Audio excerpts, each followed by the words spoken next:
On an average day, the Duluth Post Office will sort through and send out 250,000 pieces of mail across the country. During the holiday season, those numbers jump up to over 500,000 pieces of mail daily. And on the last Monday before Christmas, the figures get even higher. The post office expects to receive over 750,000 pieces of outgoing mail today, making it one of the busiest days of the year. Every Monday is busy. People spend the weekend catching up on their letter writing. Yet during the holidays, people seem to wait to do everything until the last minute. The post office has employees working longer hours and hopes that they're ready for this week's rush of letters and packages. We have extra transportation all over the country so that we can make delivery on packages. Even if the people kind of wait till the last minute, we try to accommodate and get the mail delivered in time for Christmas. And that's the most important thing. Kathy says right now the mail mainly consists of items being sent out of the city, but by Wednesday the incoming mail will start to arrive and city deliveries will have to increase too. She suggests getting your Christmas cards in the mail as soon as possible. For cards, I would say Wednesday would be the very latest, and then you're taking a chance on it not being delivered. Like I say, if you wait till the very last minute, that even with additional transportation, there's a chance that your letter would not get on the transportation to get it delivered in time for Christmas. The post office does have a 2-day delivery standard for priority mail pieces anywhere in the U.S. or Canada. In Duluth, Patty Craig, TV6 News. For the third day, volunteers from the Superior Elks Club in West Duluth Moose have been busy wrapping gifts for hundreds of local residents who have no family and spend Christmas in a nursing home. So far, over 400 gifts have been donated from Twin Ports residents, the Superior Kmart, and Duluth Glass Block Store. They have also received over $300 in cash donations. Volunteers say they are amazed at the results. They have over 200 decks of playing cards to wrap, and other popular items include stationery, stamps, lotion, candy, cookies, Kleenexes, and more. For the ladies, it's been tons and tons of slippers. For the men, it's been socks. As you can see, I was just telling the ladies, I think we have a ratio of at least 4-to-1 in favor of women's. This is the fourth year WEBC Radio has sponsored this Gifts for the Elderly project. Officials say there is a real need. Tremendous need, and especially in our community where our elder population is on the rise. Lori's idea a few years ago is right in sync and in tune with the community. We've received over 325 requests of nursing homes who have elder folks who do not have family at Christmas time. And that's just scratching the surface. The gifts will be delivered to 10 Twin Ports nursing homes in time for Christmas. Everyone agrees this project is a lot of fun. Diener says the seniors who received the gifts are very grateful, and he adds that they intend to do this all over again next year. In Duluth, Patty Baker, TV6 News.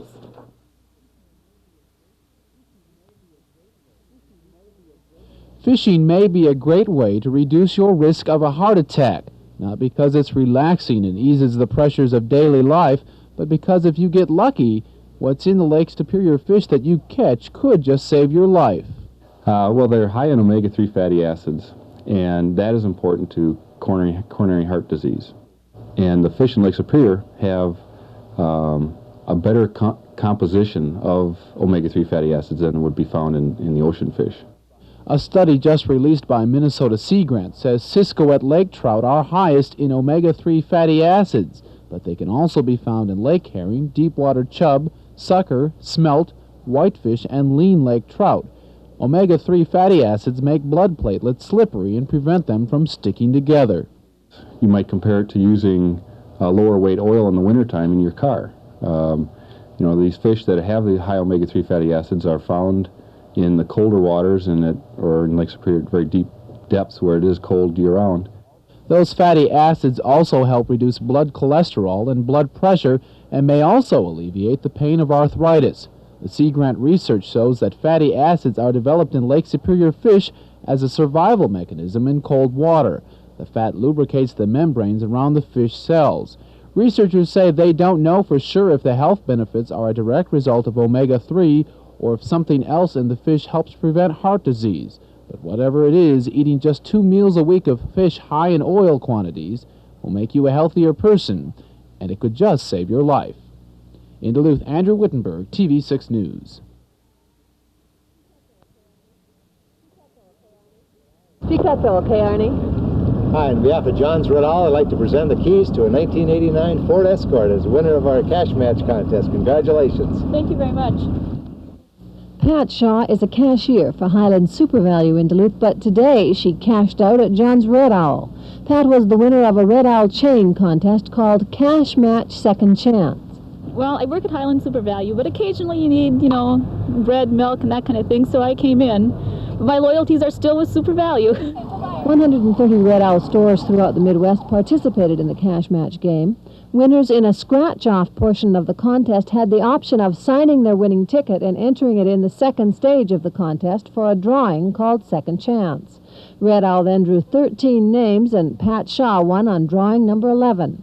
Duluth Red Owl manager Arnie Dick was delighted that a supermarket cashier won the card, despite the fact that she works for the competition. Well, I think that's kind of a little ironic. Our employees are not eligible, naturally, so by getting someone from another store, I guess it makes us feel good. All 13 cars have been given away now, with only one winner in the Twin Ports. The cash match game is over, but Dick says Red Owl will probably start another contest sometime in February.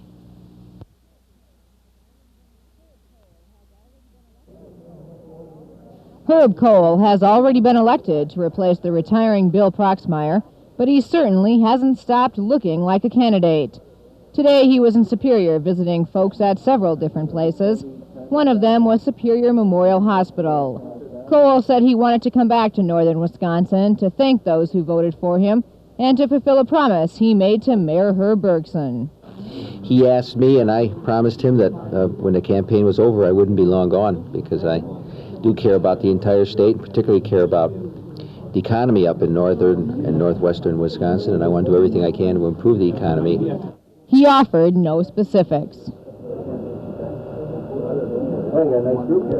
Cole only spent about 15 minutes at the hospital, but workers there were pleased he'd come to talk to them at all. I'm glad to see an elected official that is concerned with the health issues, with those kind of issues, enough to come and get people's opinions and talk to the people that know about the issues, that work with them daily.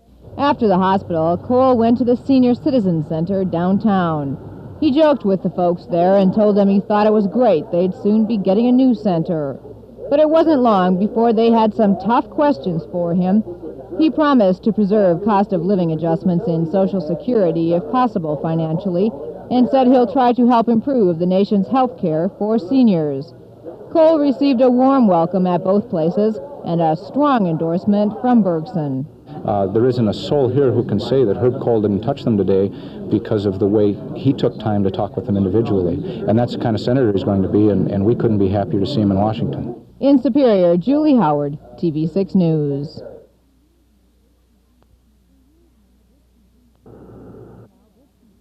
For years now, this container crane has sat idle at the Duluth port. It was purchased in 1973 for over $800,000 with the intent that use for it would grow.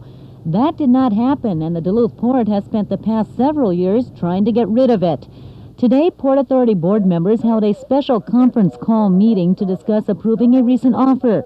International Maritime Exchange Incorporated of Seattle offered to buy the crane for $300,000. All those in favor signify by saying aye. Aye. Opposed? Motion carries. The sale, however, is contingent on an inspection of the crane that is to take place by February 15th. Port Director Davis Hilberg does not foresee any problem. I don't think anything should go wrong with it. It works. We know it works. But they're buying it as is, where it is. So I suppose where it could still go awry is if the company that's purchasing it doesn't consummate a deal with the party to whom they're selling it. But that's now their problem. If all goes well, the dismantling of the crane is to begin before the end of March. The agreement calls for payment in full on or before March 30th, 1989. Helberg says he will be glad to see the port free of this piece of equipment. In Duluth, Patty Baker, TV6 News.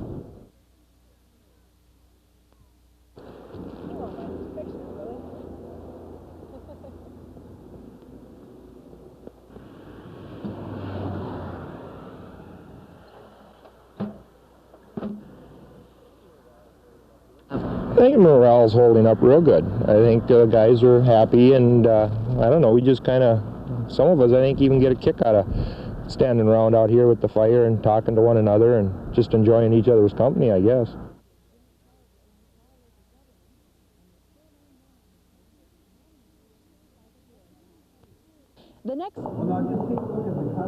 The committee has toured each of Duluth's public schools individually, taken a look at the problems, researched possible solutions, and made a decision. Many of Duluth's school buildings are too old, too small, and too far gone to validate spending millions of dollars on fixing the same structures. A rule of thumb from the Department of Education, if you've got to put more than 50% of replacement costs into an old building, the suggestion is that you better start looking perhaps at newer buildings. So Nelson went on to say 13 of Duluth's 18 elementary schools were built near 1920. Most of them no longer meet fire and safety standards. Safety is an overriding concern. If you look at the school sites on the buildings, they are not large enough to accommodate a safe environment for our children. And the other thing is we're talking frankly about a quality of work life. We're not only talking about students learning, but we're also talking about teachers teaching. The committee is recommending that schools be consolidated. 2 smaller elementary schools combined onto one joint site, keeping the same number of teachers, the same student-to-teacher ratio, and the same size classrooms. The committee does not think this plan will upset the school district's student distribution, but their job is to establish better, safer, and more productive schools. Part of the problem the district has is that we cannot afford to maintain that many buildings.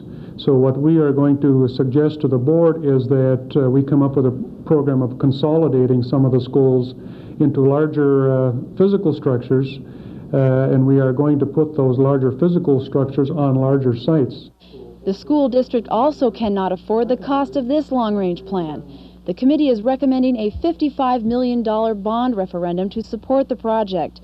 The money would be recovered in real estate taxes over the next 20 years. The committee is also pointing out that even if this plan is rejected, the district still has to come up with $25 million for bringing the buildings up to fire and safety code.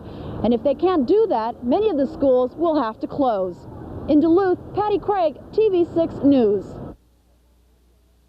In the hospitals.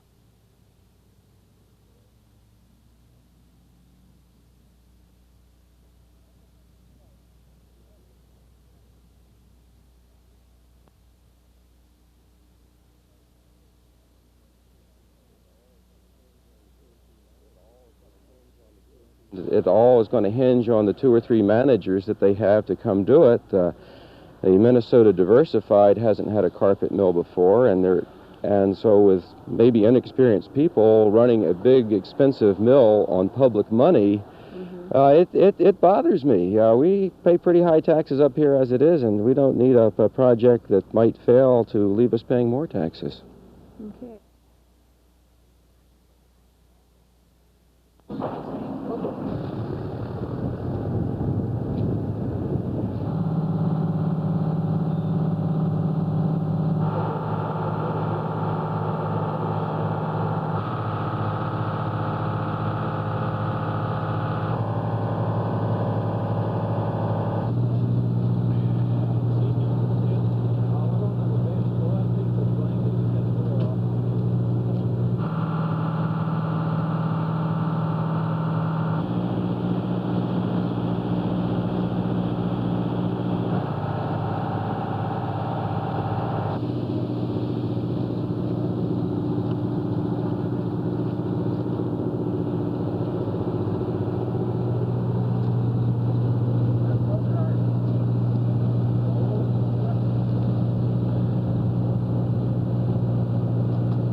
We've done things for the food shelf before for the past few years, and we know that there's a constant need year-round, but around this time of the year it seems it's easier to get people to contribute. They have the Christmas spirit in their hearts, and hopefully they'll come through, and they really have so far here tonight.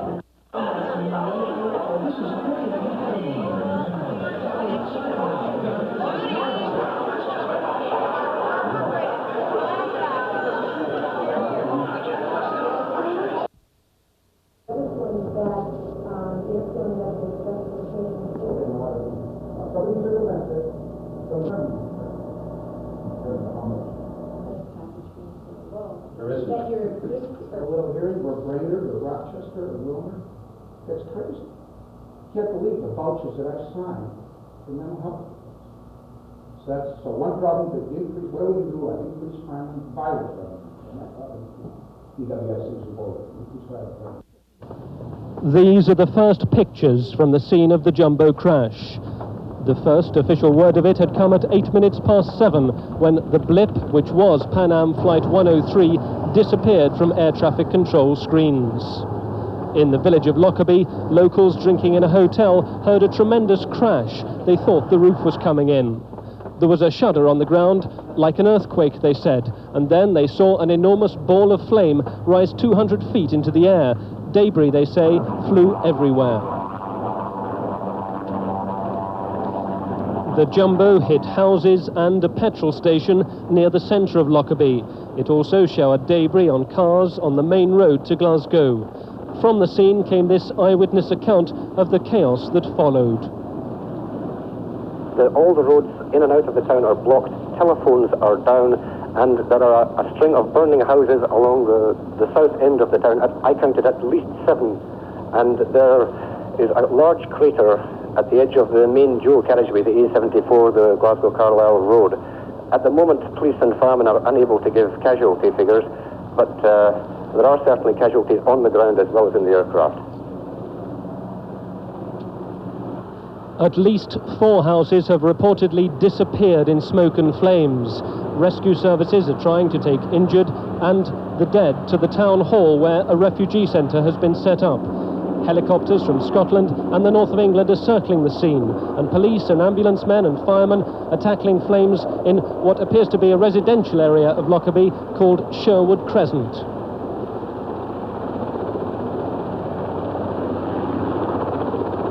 No one has been able to give us any official casualty figures yet, not for the 258 passengers on the jet, nor for the townspeople of Lockerbie.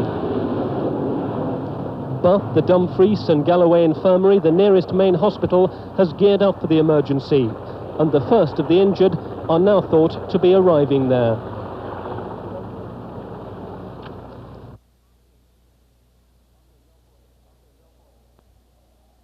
Okay, go for it.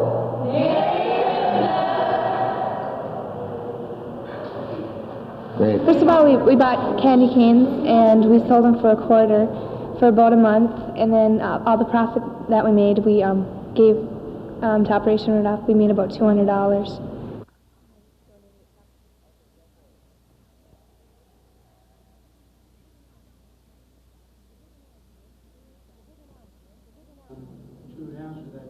The big announcement came this afternoon. United Healthcare will open its second outstate office in Hibbing's Mesabi Mall.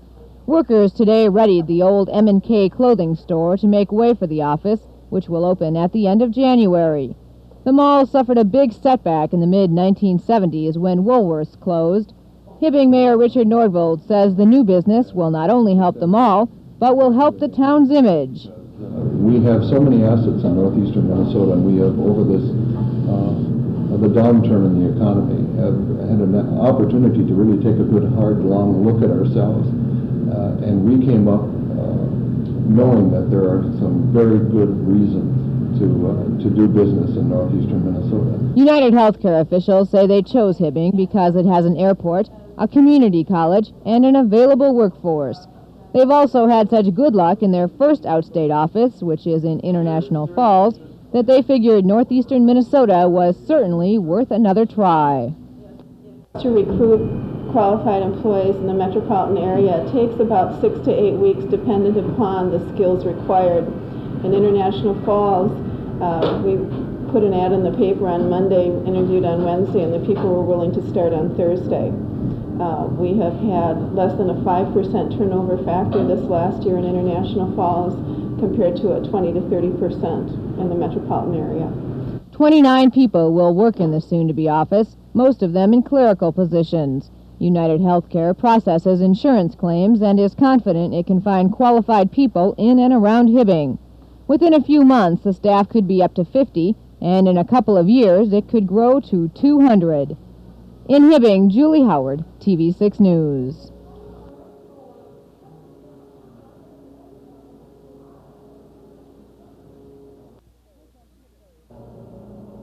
This empty space in Hibbing's Mesabi Mall will soon become a United Healthcare office.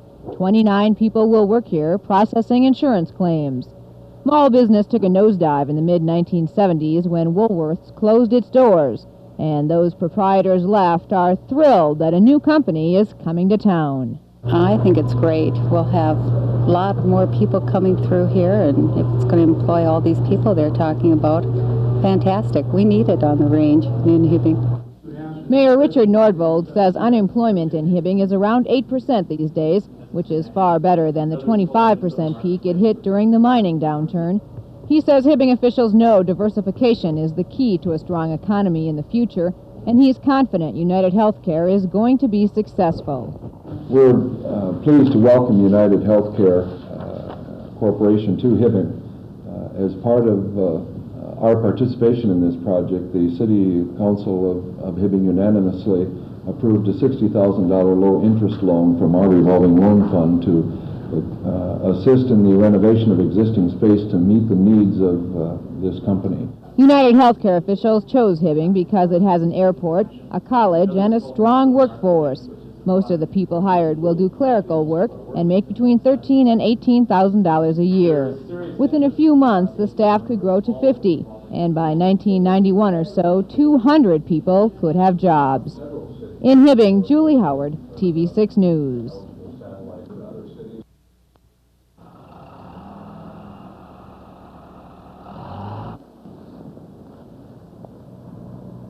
Our commercials, some of them like our store down here, could save $300 or $400 a month. Do you feel that this company that you're buying the power from is reliable? Oh, absolutely. Absolutely. We have a contract with them.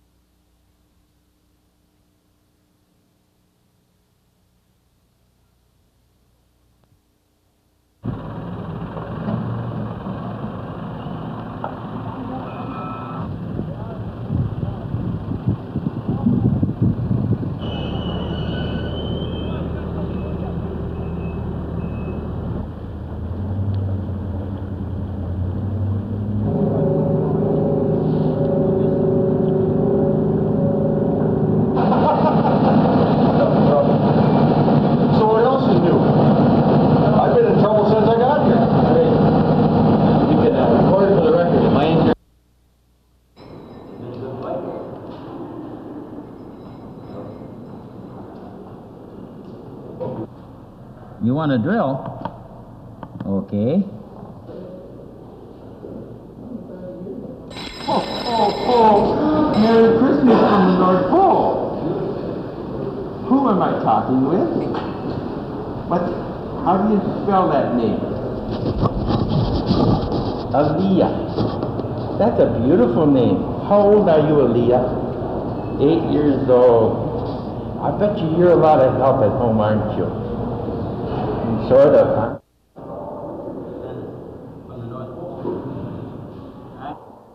I don't know, how many fingers do you have? You got Most of all, to find them your Christmas tree so good. You want to play with it?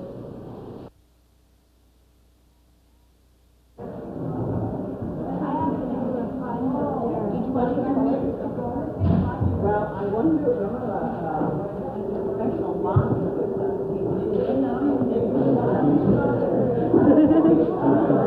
We're doing 1,200 food baskets for families in the Duluth area. Today, we will give out about 1,500 food baskets when the whole Christmas season is over. Also the toys that are already bagged up, ready for the families to come in. So we'll have about 1,500 families getting food and toys from the Salvation Army.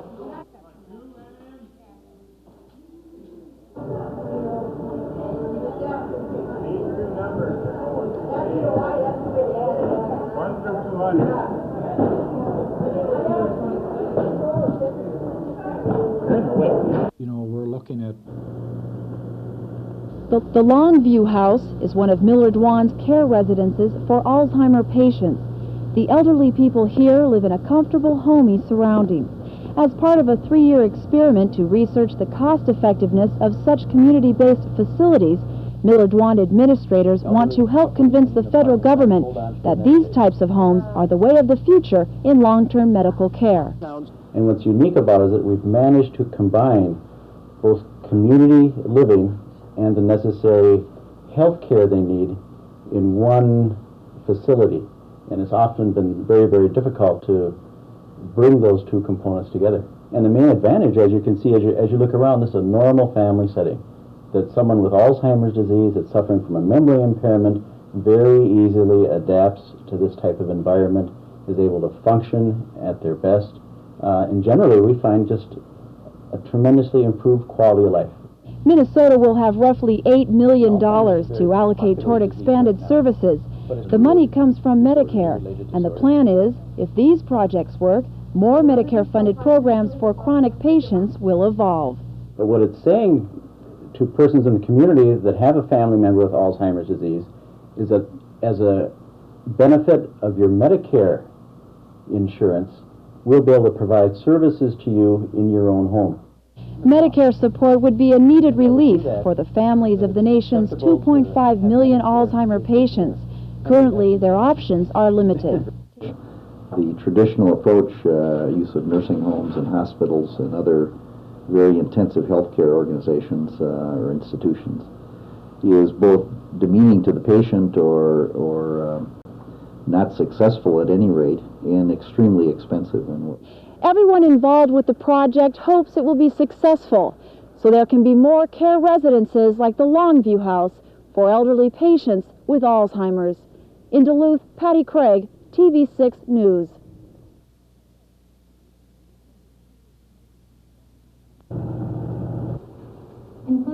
A citizens advisory committee made up of 50 people from across the Duluth School District tonight presented the school board with a major long-range plan for upgrading and rebuilding Duluth schools. Their research covered all areas: elementary, secondary, life safety, sites, financing, and marketing. Some major recommendations involved building some completely new elementary schools. Duluth School failed all the criteria. It didn't do that well in the one. The only reason it did well is it does have acreage.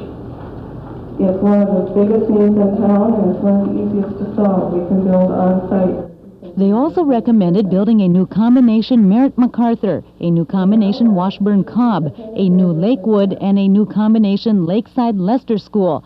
The report also calls for many renovations and additions. The group stressed that in many cases, building new instead of renovating could cost considerably less.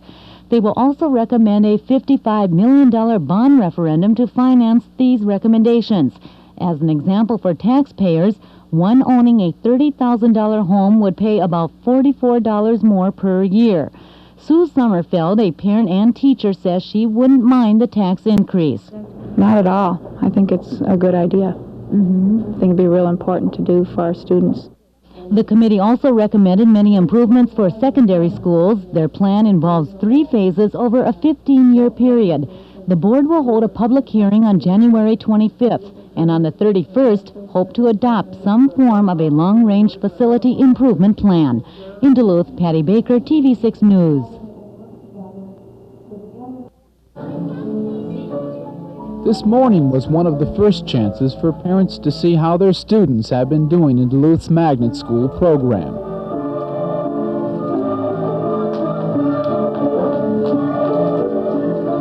But in addition to listening to their children, parents had to be doing a lot of wondering about how the new school building program will affect schools like Lowell, the Magnet program, and their children.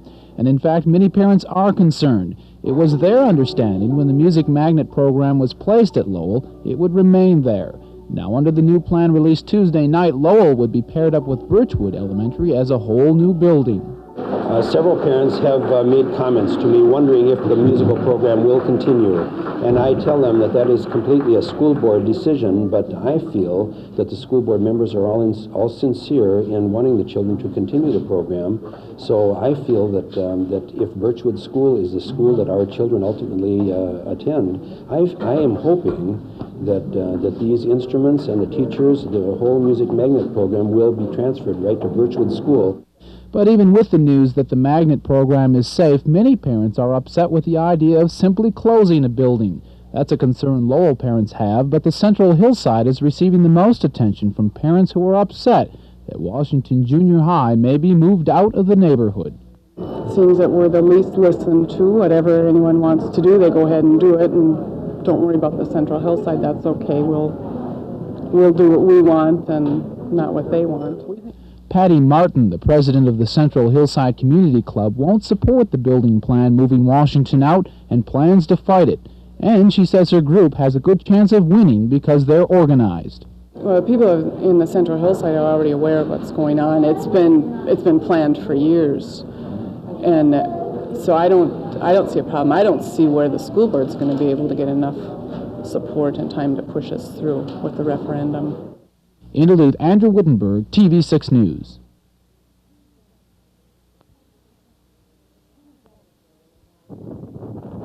These demonstrators want tougher sentences for sex offenders. They say it's not fair if the defendant is only required to get treatment and not forced to serve any jail time. The issue is particularly sensitive for Debbie Anderson, who organized the protest. A 10-year-old member of her family and another Two Harbors girl were sexually abused by her neighbor, Walter Anderson. The 58-year-old Two Harbors man was sentenced for his crime today. He admitted touching the girls and said he realizes now how wrong it was. Walter, too, was a victim of sexual abuse. His uncle molested him when he was 5. Debbie held the demonstration to show the public what the sentences for criminal sexual conduct can be. At times, the offender is placed on probation and ordered into a treatment program. She wants to make sure sex offenders serve time, particularly Walter Anderson. And he will. The judge ordered him to serve at least 6 months in the Northeastern Regional Correction Center. But he got more than what I expected, but I'm still not happy with the guidelines. I'm not happy with the sentence itself, other than the fact that I didn't expect this much, but we couldn't expect a whole lot more for the guidelines the way they are, but I guess I'm happy. Well, I think the sentence is an appropriate sentence. I don't think it's out of the ordinary. I think it reflects the punishment for the crime. But Costley doesn't think the protest was appropriate for a courthouse. He says if people want to change the sentencing guidelines for sex offenders, they should take their case to the legislature. Anderson will begin serving his sentence tomorrow morning. The defense had asked that it be postponed until after the holidays, but the prosecution argued that because Anderson and one of the victims lived next door, the victim's Christmas would be ruined. The judge agreed. In Two Harbors, Julie Howard, TV6 News.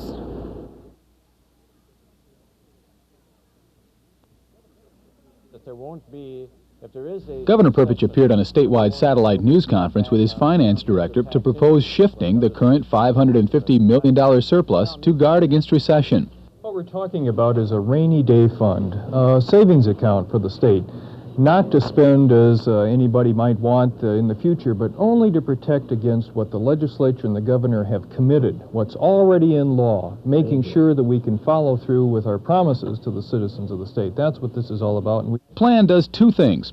First, it sets up an automatic 5% budget surplus. Then it sends that surplus into a reserve fund or rainy day fund. The plan is a direct response to a report released last week by State Auditor Arnie Carlson.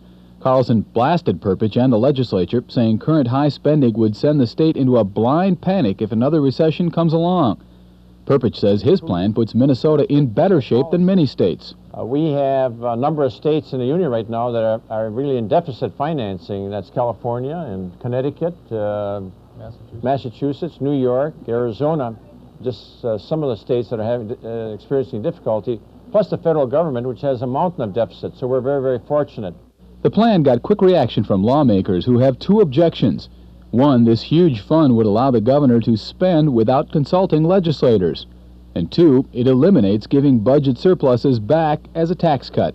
The rainy day fund proposal is not a new idea, and it's likely to face tough sledding in the legislature because of its size, well over $500 million, and the fact that legislators like to give tax cuts, particularly in election years. Dave Jench, TV6 News. Correct. But we don't know what Keith has told her. No, he said that it was incorrect in that. We don't want to go out, I will go out on a limb when I'm being attacked. That we are in fact a caregiving, that's not helping what we're there for. We are there to help. We're there to do the job. We'd like people to believe in that, to know that the staff as a whole has been doing what they're supposed to be doing and keeping the services available to the clients.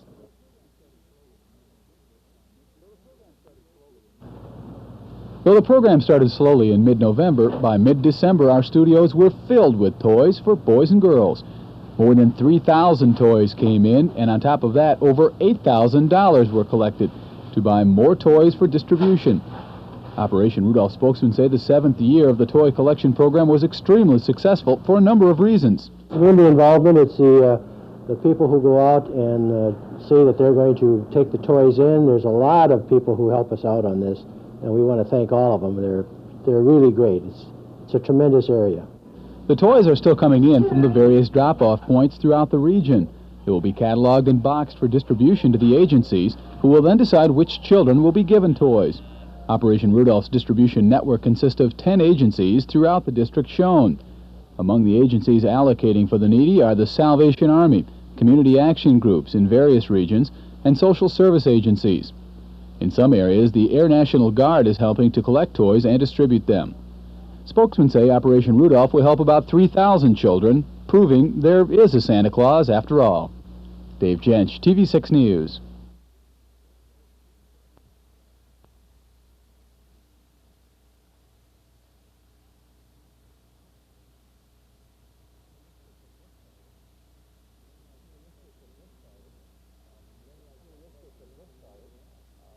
Some of the initiatives have just started. Many, of course, will be implemented later on. As an example, open enrollment is a major component of that restructuring, but that won't be fully implemented until the fall of 1990. Now, having said all of that, obviously we have to make an effort to do better. Santa's reindeer flying through the sky, sugar-coated candy canes, my oh my. Is Christmas great? Yes, you bet. Merry, Merry Christmas from the best. Little learners like shot. Yes, yes, yes. Okay. What? Where are you, Donna May?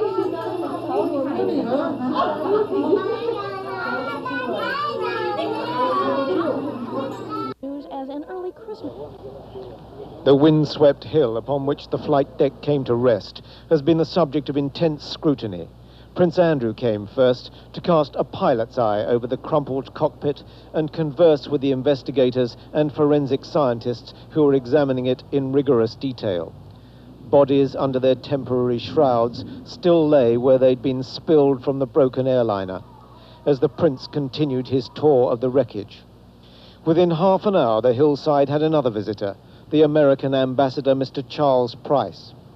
He's refused to speculate about sabotage, though there have been authoritative reports that American intelligence received a warning earlier this month that a bomb would be smuggled aboard an American airliner in Frankfurt, from where this fatal flight originated. As the ambassador departed, the Prime Minister arrived. She was dressed in mourning and was conducted on a brief tour around the wreckage and its pitiful litter. but she would not discuss talk about terrorism. It is very moving indeed, because there are a lot of personal possessions that you can see scattered about. Speculation is not evidence, and they are systematically obtaining the evidence and systematically searching the hills around for further people and evidence.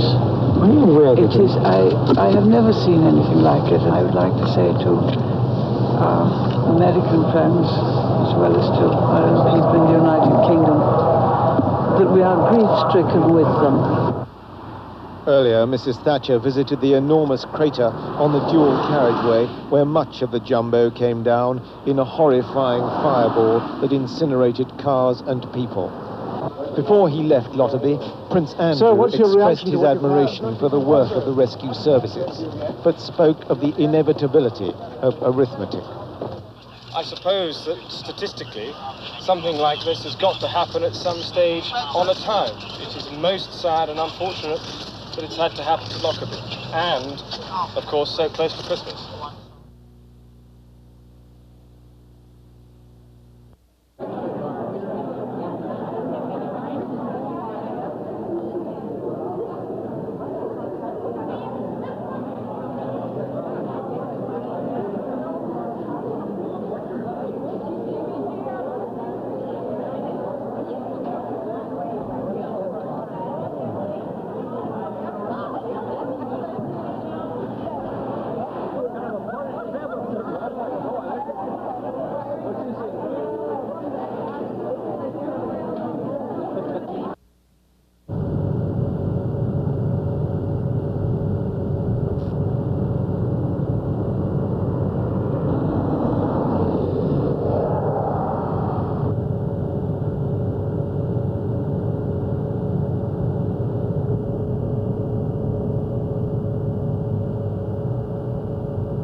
Foreign grain shipments out of Duluth hit rock bottom in the early 1980s after a grain millers strike and a foreign trade embargo. Slowly, the harbor has been coming back to life, and this year, 3.8 million metric tons of grain were shipped out. That's 1.3 million more than last year. The drought had its positive effect. Low Mississippi waters diverted grain to Duluth, but there were other reasons as well. The continuing low value of the dollar was important. The port is more competitive because of some of the things that management and labor have done. The facilities continue to be efficient and productive. And then some of the federal subsidy programs, export enhancement program, and similar propping up of our export positions by the federal government have worked. And when a good year hits, it's not only the grain elevators and their employees that benefit. And whether it's a hardware store in Grand Rapids or a shoe shop in Superior, there are people who get benefit from waterborne commerce. So when the tonnage goes up, there are ripple effects that permeate the region. Port authorities do see this year's results as an upward trend.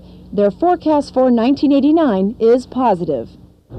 For various reasons, the continuing aggressive posture of our government in export programs, the fact that even though we had the drought, the quality of the grain was very good this year, and there continues to be a pretty strong carryover of storage grain. The fact that the Canadians are not looking at a very good year next year through Thunder Bay, which means there'll be more Canadian Lakers probably aggressively going after cargo out of here. You take all those factors that we can at least put a handle on right now, and we're hoping to have a respectable year in 1989, but I don't know that anyone can go beyond that at this point. In Duluth, Patty Craig, TV6 News.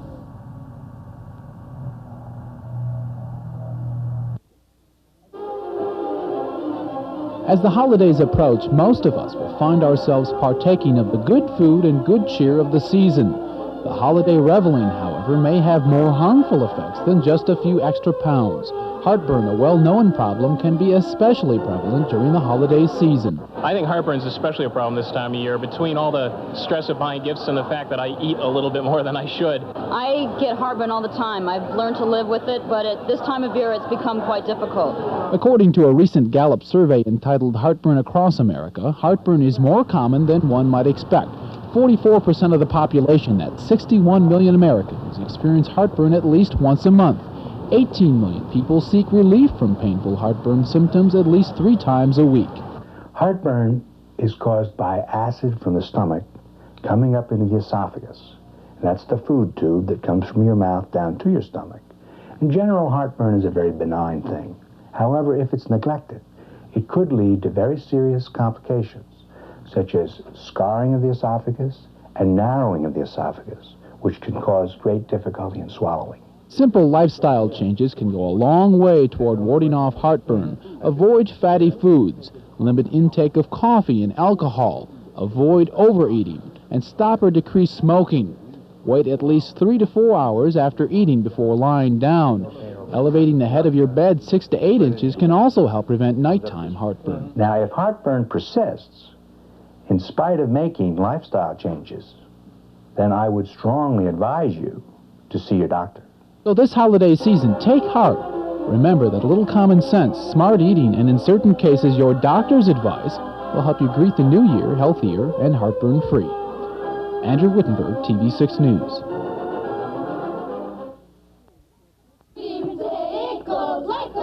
The last day of school before Christmas, and the kids in Lisa Karwoski's 5th grade class got to have some fun and learn an important lesson about the holidays. 19 of the students in the class made it out this morning to St. Luke's and St. Mary's hospitals to share a little holiday cheer with the patients and staff. With your nose so bright, won't you guide my sleigh tonight? Up and down the halls of the hospital, the kids went with their popsicles in hand, singing Christmas carols at the top of their voices. The clown costumes seemed to add the right touch of cheer that can sometimes be missing when you have to spend your Christmas in the hospital. But today's lesson wasn't just about fun and a day away from school. This is one of our Advent projects, and our whole school is participating in special Advent programs this Christmas. And our group decided that they wanted to come clowning to the hospitals and see the kids and read them stories and give them candy canes. And other classes are doing mitten trees and soup kitchens. And this was our way of saying Merry Christmas to everybody and having a good time. So. And the kids were having a good time, sharing what they do best with others. And with their hospital visit behind them, there's just one message Miss Karwoski's class wanted to share with you. Merry Christmas, everybody! Andrew Wittenberg, TV6 News.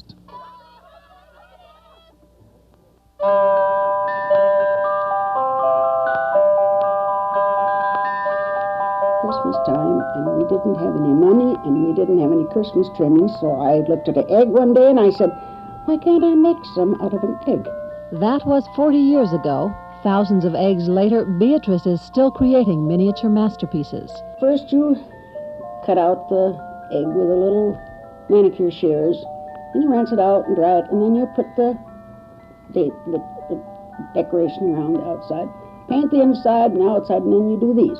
These are tiny figures of everything from clowns to angels that sit, stand, dance, or sleep inside the eggshell. They're made out of hard dough. It's a wonderful occupation for an older person instead of sitting and looking at the walls.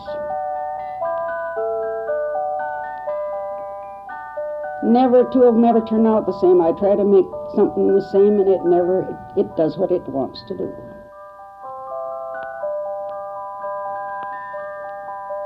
I don't know, I just love to do it.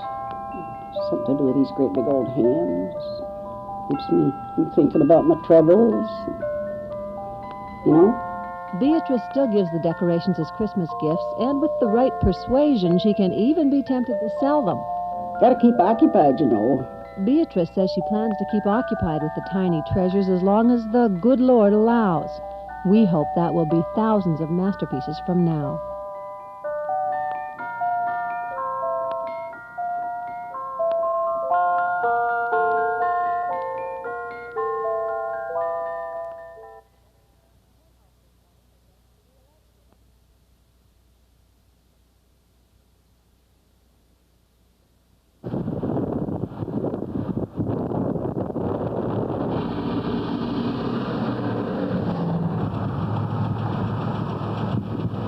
What we were afraid of has happened. It's called creeping.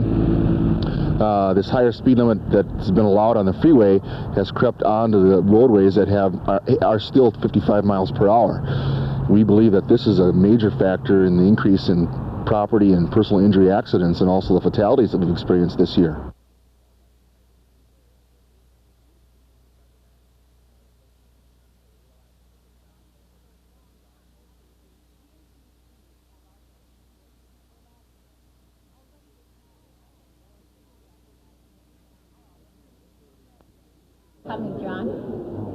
It could be an airport in any major city in the country with long lines and crowded gates.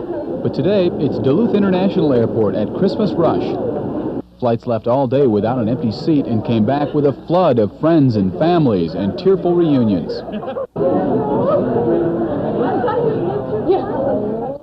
Those who spent all day in the air found it to be an especially easy travel day without serious delays.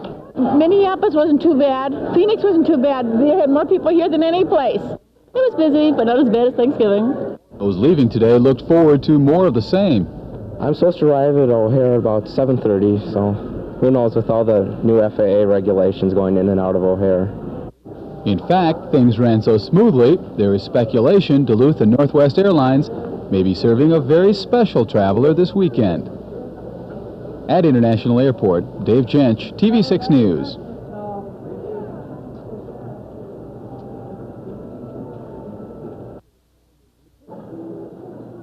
The Christmas shopping season is a time when retailers can make up lost ground. Sales figures that have been slumping can be revived once the Christmas rush begins. Nationally, sales figures have been down and were expected to stay that way. But a last-minute spree by the American consumer has been a breath of fresh air to some retailers. Locally, sales have been above last year's figures, and retailers are enjoying the extra cash in their coffers. I think it's going to be a good year for them. They always wait to the last week, which seems to be so crucial anymore to retailers, but it seems like it has been a very good shopping season.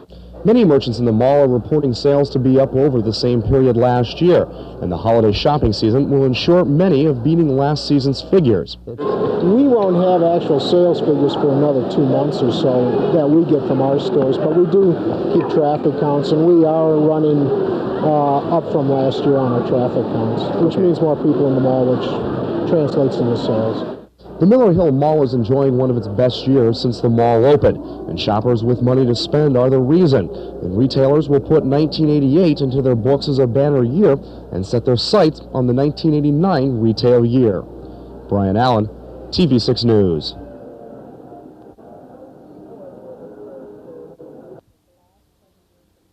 The last 7 years that we've done the drive, we have given a donation to the Salvation Army because they provide Christmas food baskets to people who wouldn't otherwise have Christmas. And it's our one exception to everything goes to the food shelf.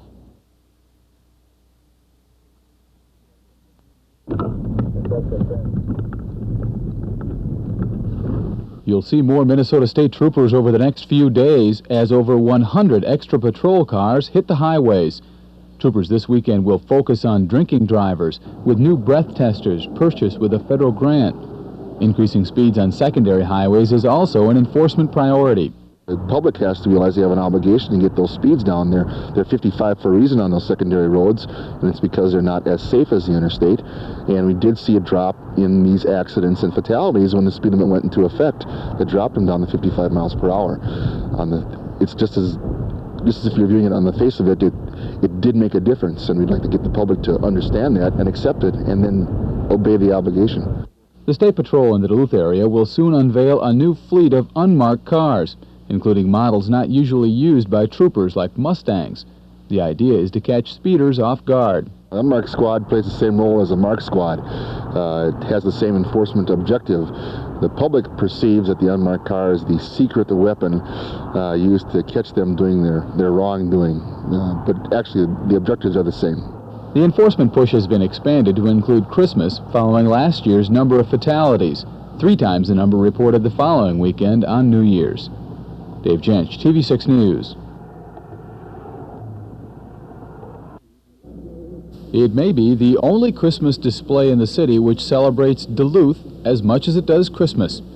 It's at 3622 Minnesota Avenue, the creation of Ronald Orlandi. I decided to go along with a theme that maybe represents the area of Duluth Superior, and since I live right on the water, I decided to use a lighthouse, a church, and a home, and I think these are the 3 important things that we have in this area. Orlandi is a native of Brooklyn, but 35 years on Park Point makes him feel like a native. His display, which hangs off his second-story deck, is less a work of Christmas lights than it is a work of art. Basically what I do, I secure it to a platform, and then the last thing, of course, I use stovepipe wire to wire them all down. If I want it for myself to enjoy, I put it on the other side of the street so I can look at it all day. But we get lots of nice compliments, and I think the people at Park Point really enjoy it because it represents them. Orlandi says count on him for a new display next year, although he hasn't decided what it will be. I think everyone who does it for the people, not for themselves. On Park Point, Dave Jench, TV6 News.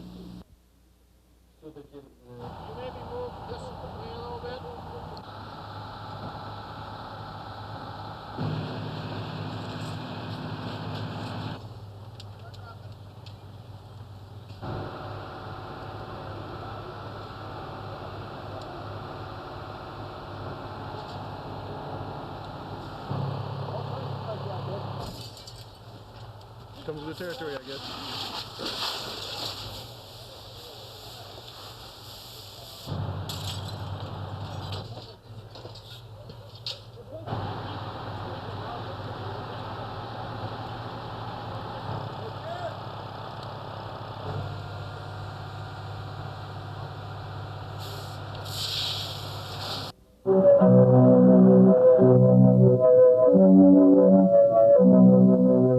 It may be Christmas Eve, but for 13-year-old Michael Smith, it's also just a Saturday like any other. That's because every Saturday for the past 4 years, Smith has either been at St. Francis Nursing Home or at Royalton Manor in Superior playing the piano for the residents. It's a talent that catches most people off guard because Michael is legally blind. I happened to come in one day and one of the gals says, "Mike, are you going to play today?" And I didn't think much of it. Pretty soon somebody else asked, and that's how it got started. So we brought him a synthesizer, and then he's been going at it ever since. Well, it started with the brain tumor. Good Lord, starts everything. No, at first I had the brain tumor, and I was praying like the Dickens, and it came through, and then afterwards my left hand went goofy. Started playing on the organ, got used to that, and so here I am. Michael can look back and laugh now, but a few years back things looked pretty grim. Doctors discovered in 1981 he had a brain tumor, and they gave him little more than a year to live. It was decided to leave the tumor until the pain was too much to endure, at which time cobalt would be given. But after he started the treatments, Michael's hair began to fall out. Blindness started to set in, and complications from the operation caused a palsy-type shake on his left side. Playing the piano and organ was one of the only ways he could control it. When I first came out here, I was a little bit shy, and I didn't know if anybody would let me play. And as it came along, everybody was really happy. They said, "Will you play for us?" You know, and I'd like to see everybody have a good smile on their face. It's nice to see, especially at Christmas time. He'll play hours a day. Comes home from school and he puts the telephone on the floor and plays to me over the telephone. But I got something new, Grandma. Look at play something new. I've been thinking about it. Miraculously, Michael's cancer has cleared up, but he continues with the piano. Everything he plays is by ear, and though the notes may not all be there, Michael is developing a real talent, and in more ways than one. It's good therapy on both sides. Michael, of course, with his problems that he's had, and then the people that are in here, they're more or less locked up where they can't get around much, and they both enjoy each other. So we just give him his freedom. We don't.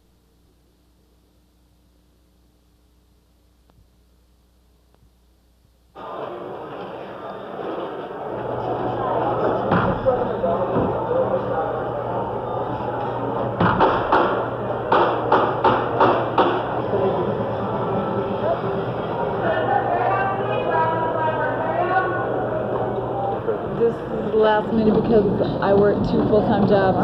This is the only time I had to do it.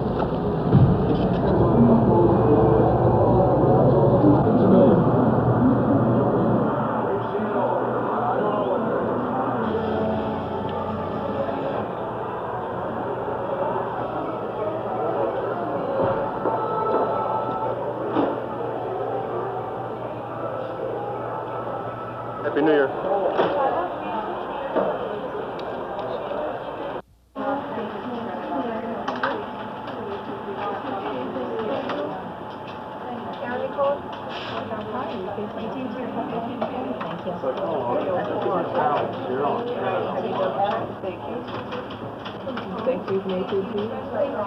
We've averaged it down today just talking about 75 per hour a piece. That's an average. Today's a little slower than the average business day.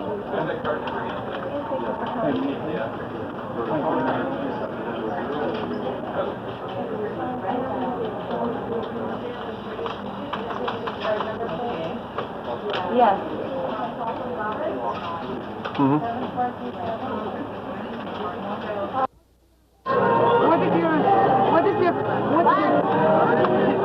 Everybody stay inside for just a couple minutes. Whenever you want. Well, we just want to help the people that aren't as fortunate as we are. In which way? By passing out presents for Christmas and just wishing them some good cheer. This one taken care of, right?